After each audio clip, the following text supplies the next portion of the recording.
We have been on parallel journeys since leaving Google a little over 2 years ago. I know we have a report that we want to talk about, but the first thing I want to ask you guys, what's been the most surprising thing you've learned since leaving Google, entering the world of entrepreneurship?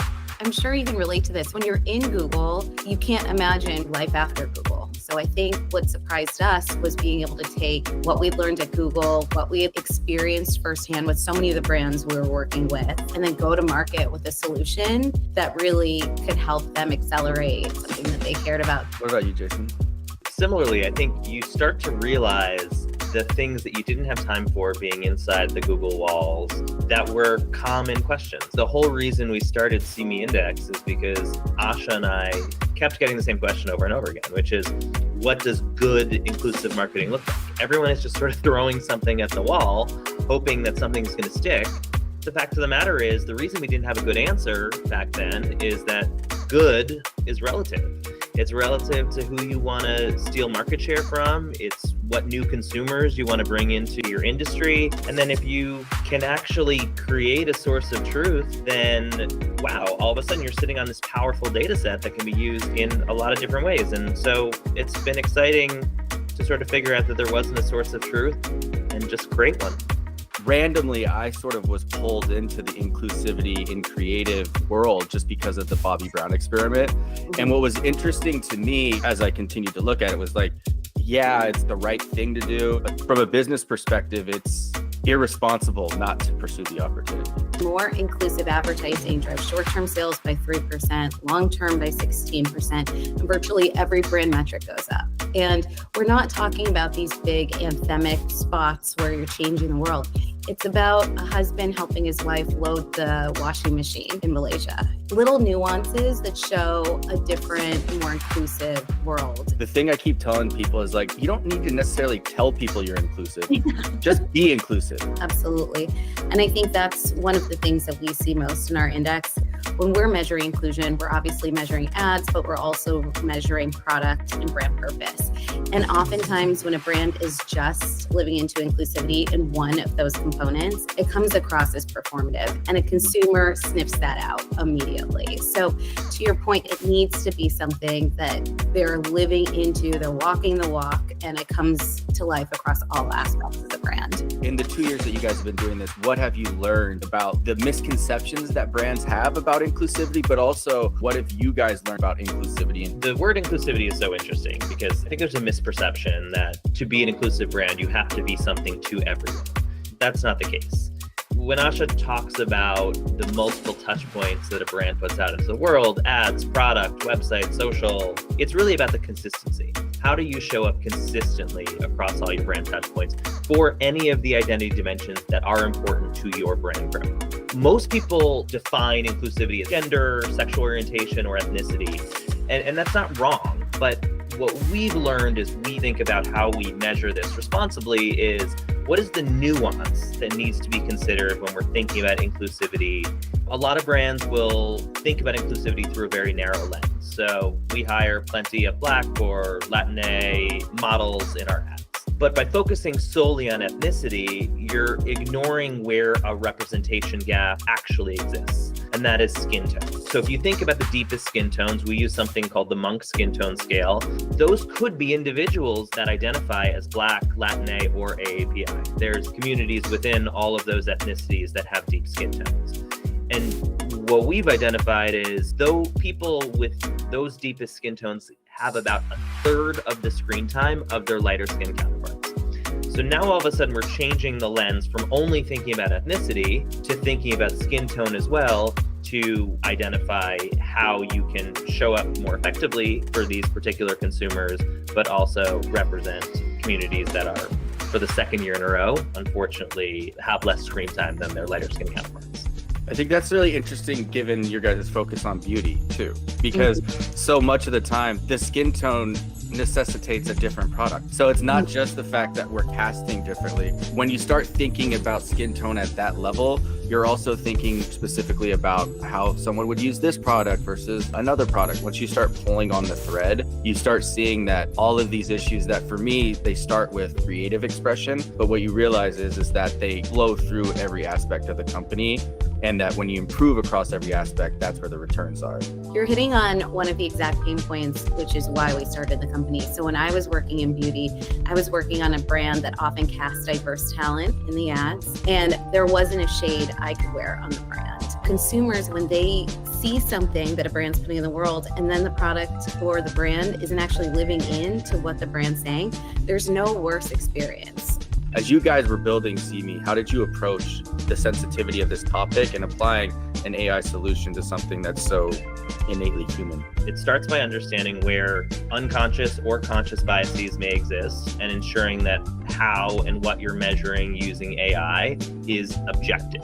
Jeff, if you tell me your gender identity, your sexual orientation, or that you have a disability, we can measure it. If we see you in a romantic context or there's a visual marker of disability that you have, we can measure it. But otherwise, we really have to think about the language that we're using. So gender, I think, is the perfect example of this. By looking at anyone, I can measure their gender expression, but I don't know how you identify. That is an internally held belief.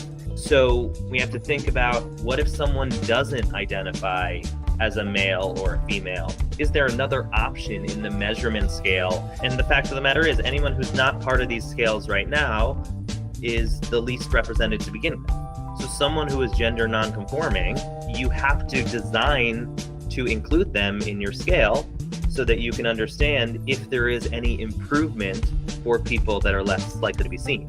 And gender non-conforming individuals in the beauty index is actually one of the unfortunate non-growth areas that we saw. It's 1.5% of screen time in beauty ads in 2023, and it was 1.5% of screen time in 2025. By measuring this year after year, brands know, hey, we're going to keep measuring this as an industry. We're going to keep calling out brands like MAC that are doing really well, that have 4 times the amount of gender non-conforming individuals in their ads and in their brand touch points, and then allow them to utilize this as a way to demonstrate how strong they are at representing individual lesser seen communities, because we've built the structure. What's the key in ensuring the objectivity? I think it starts by recognizing what you don't know. One of the things that we did this year as part of our index is we partnered with a creator that focuses on beauty product reviews for accessibility. That was a really interesting learning experience for us as we thought about how she thinks about the lens of what is or is not accessible for someone with dexterity issues, for someone with blind or low vision to be able to utilize, and what are some of the ways that we can celebrate the brands that are doing something either purposefully or sometimes accidentally that really are more accessible than some of their beauty counterparts. We have really tried to lean into what we don't know. Partnering with the creator, partnering with different organizations. We know the bar is constantly moving, so we just try and stay ahead of it by partnering with as many experts as we can. What I feel like makes your guys' platform pretty unique is that you're looking at creative, but also brand purpose and other components of it. My question for you is, do you find that if someone gets one thing right, they're more likely to get the others right? The brands that are doing the best are definitely making inclusive marketing and thinking about inclusion part of their DNA. And I think we're going to see more and more brands move towards that as they see how inclusive marketing is really just effective marketing. But right now the distribution is bottom heavy. 59% of brands are falling into the bottom 2 segments. We'd love to see that shift and see more hit our number 1 tier, which is certified inclusive brands. Brands will need to lean into inclusion across more parts of their business in order to get there. Yeah, I'll just add, I think the reason we measure all brand touch points is we're measuring inclusivity consistency. If you have the most amazing inspirational spot that drives brand equity and it has someone with a disability in it, check, and then you go to the website and there's no accessibility settings, you've actually done your brand harm and you have lost all of that equity you've earned from your creative. I think brands often start with creative when they think about an audience that they want to represent and an audience that they want to reach. But I would say you can also start from any of the other brand touch points. You know, oftentimes There are brands that are accidentally accessible, have a hexagonal shape. That means it's easier to hold for people with dexterity issues. Is that why that product was designed that way in the first place? No, but can you lean into it and then wrap around a larger story about how you support people with dexterity issues? Yes, and that's the way you do it consistently. Let's talk about this year's index. Tell me who's getting things right. So we have 4 segments within our index, and we rank them based on their inclusivity quotient. The top brands are brands like e.l.f, Dove, Maybelline, MAC. And what they're really exhibiting is this consistency, as Jason mentioned, across everything that they do. And in talking to these brands and really understanding their strategy, it is so core to how they think about everything. I'll tell you an example, like e.l.f, I think everyone's really familiar with what they've been doing in the market. They've had a lot of different campaigns, like So Many Dicks, where they really brought attention to the lack of female representation on boards. But one thing we wanted to highlight was what they've been doing for the blind and low vision community. They have been working with a champion swimmer. Her name's Taz Pagonis, and they made a spot with her. And it was a great spot. She told her story and how e.l.f has been a brand that she's worked with. They then partnered with her to make an exclusive bundle of products. And not only was it products that she personally picked out, but they added QR codes. So anybody that was blind or low vision could scan those QR codes to listen to things about the product, how to use it. So really extending how they could connect the product to this consumer group. And then in their brand purpose, they started a new series about self-expression, playing on e.l.f, and highlighted different people and their stories to celebrate inclusion. Taz, again, was someone that was highlighted. So you can see across all aspects of the brand, they leaned in. I'll just add that obviously consistency, that's what we measure for. But e.l.f is also the only brand to have 24 consecutive quarters of brand growth in the beauty industry, right? They attribute this to their commitments to every eye, lip, and face, which is what their brand actually stands for. And the more that we've spoken with e.l.f, it is very clear to us that this is immersed into every aspect of their business, and it is driving their growth. The 15 brands that measured as certified inclusive, we partnered with Circana to measure their sales growth. And for the second year in a row, those 15 brands are growing faster than their less inclusive counterparts. So we're consistently able to provide the business data behind this that is showing that, yes, these people are doing great work and moral imperative to do this, but the business results, regardless of anything else that's happening in the world, demonstrate that these brands are growing faster. e.l.f is so interesting to me because they demonstrate something about authentic inclusivity in that because of how inclusive they are across their business, the boldness in which they can go to market with stuff, other brands can't do that. Another brand can't do So Many Dicks. If you get to real inclusivity across the organization, the boldness in which you can express your brand it's unparalleled. And because they have buy-in across the organization, they move faster. They don't have to go to committee because this is what we do. Absolutely. And to your point, I think a lot of brands feel intimidated because they're like, how do I become an e.l.f? How do I become a Dove? You know, these brands have been on really long journeys. Like Dove celebrated 20 years of real beauty this year. MAC celebrated 30 years of Viva Glam. e.l.f. and their 24 consecutive quarters of growth, we actually mapped that growth to what they've been doing with inclusivity every year. And you can see where they got to So Many Dicks. It didn't happen overnight. They started to work with different groups, started to tell different stories in the marketplace, and it was a natural evolution. I think brands have to think about where they want to start today. What is that group or identity dimension that's really meaningful to the brand? And start there and then start expanding. And they can get there too, but it's all a journey. And if you ask Dove, you ask e.l.f, ask MAC, they all still see themselves on a journey. Let me give you an example of a non-e.l.f that is one of the notable inclusivity efforts that we mentioned for a brand. Because remember, everyone has to start somewhere, but what is it that you're doing consistently that is worth elevating right now? So Paula's Choice is a skincare brand that's owned by Unilever, and something that we have told them that we think that they should be elevating more is the fact that, unlike many other brands, since 2020, they have consistently sponsored something called the On the Rise Creator Program, where they sponsor 10 Black beauty creators that have less than 30,000 followers, and they mentor them and they guide them on how to become stronger beauty creators. They've been doing this consistently for 5 years. A lot of people don't know that they've been doing this. And what we said to them is, you should be celebrating this. You have equity here because you are committed to this program. Oftentimes, again, getting to that specificity piece, like, yes, this is for a specific community, but we've learned this, that people want to get behind brands that are doing these type of things. Just because you're elevating something that's featuring more Black women, it doesn't mean that it's going to alienate other customers. In fact, it could actually draw them in. What is the next frontier for inclusivity in marketing and advertising and business?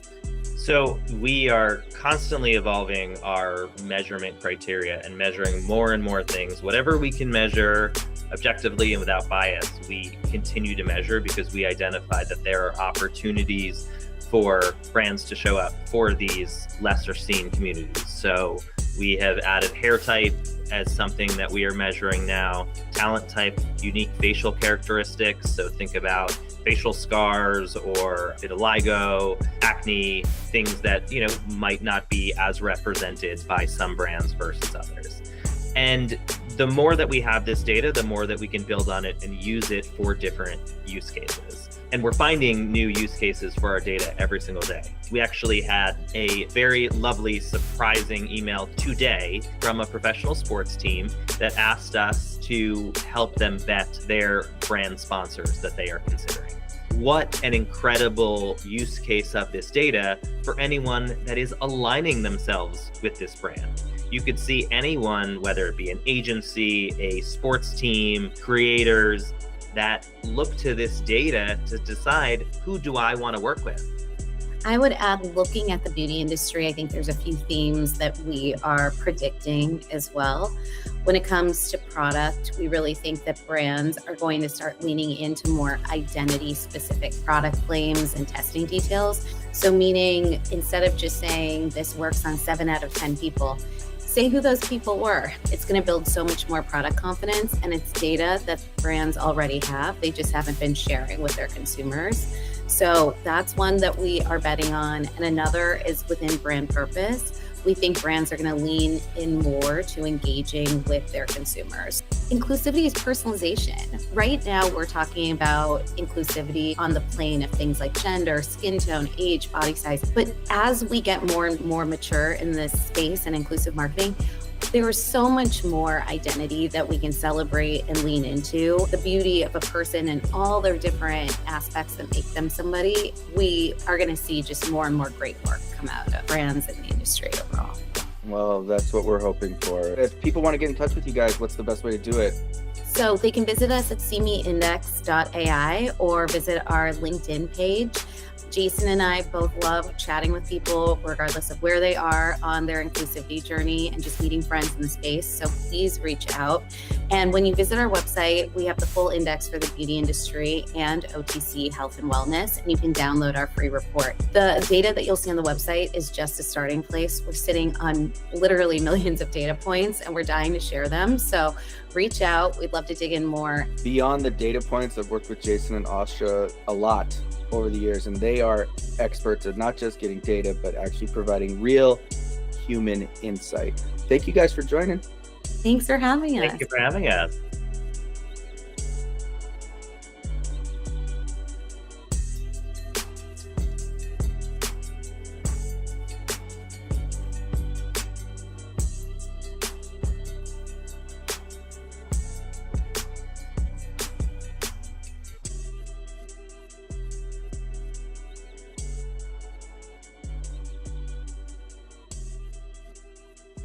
Make something better.